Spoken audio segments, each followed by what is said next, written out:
All right, welcome back again. Today is a special day because today I take delivery of my new Royal Enfield Classic 350. This is something I've been really excited about for some time. When I test rode the Classic 350, I fell in love with it immediately and decided I had to get one. The color and specs I'll share, you'll see that in a bit, I'll share that later with you. And just so you know, the Classic isn't going to remain stock. I have a few very interesting mods planned for my Classic 350, and I'm really looking forward to it. It's going to be delivered today here with my friends at Bob's Bike Shop in Amsterdam. The delivery van could arrive any minute now, so I'm just going to go inside, grab a coffee and patiently wait. Tada! Tada! Daar is die dan. Ja joh, schitterend. Is hij goed of is hij goed? Ja, goed gekeurd man. Waar zit het?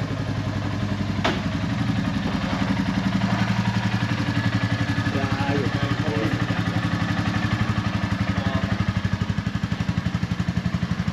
moet je kijken.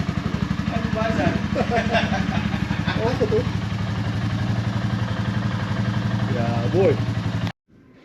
Alright, I'm very excited to show you my new Royal Enfield Classic 350. It just arrived and here it is. At this point, I would like to explain why I chose the Royal Enfield Classic 350. You see, I already own a Royal Enfield Classic 500 and I love that bike to bits. Despite the fact that I would never consider selling it, there are times where I wish that the vibrations, for example, would be a bit less, especially at motorway speeds. Now, we all know that the older Enfields shouldn't be ridden on motorways anyway, but still, it often is a necessity in the place where I live. Now, I've had a bigger bike before, but that just didn't cut it for me. For example, the Interceptor 650 that I had was a great motorcycle, but it lacked the character that I was looking for. To me, the new Classic 350 really ticks all the boxes. But that doesn't mean that I don't have a few tricks up my sleeve.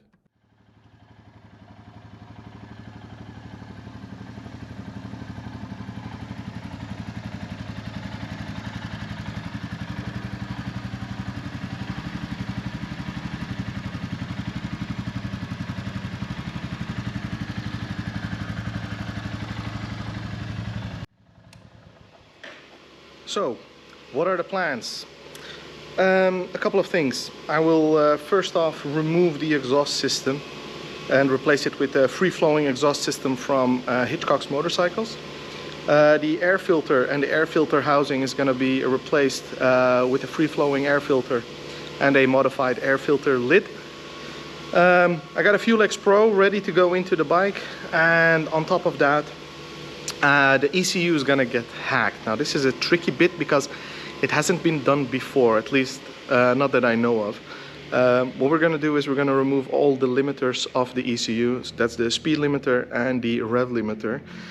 But before we get to do all of that, the bike is going to get sent off to a dyno. We want to know how many horsepowers are at the rear wheel at the moment. I'm not trying to make this into a faster bike. I just want it to be easier to live with, considering my weight. I'm a heavy guy. I weigh 120 kilograms nearly.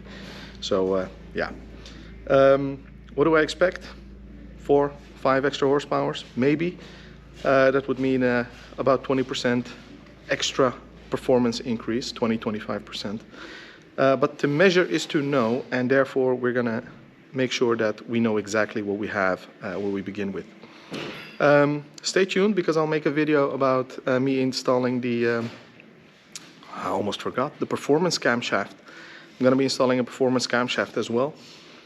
So I'm going to make an install video. I'll be working in this beautiful workshop, which is owned by the two Bobs. It's called Bob's Bike Shop.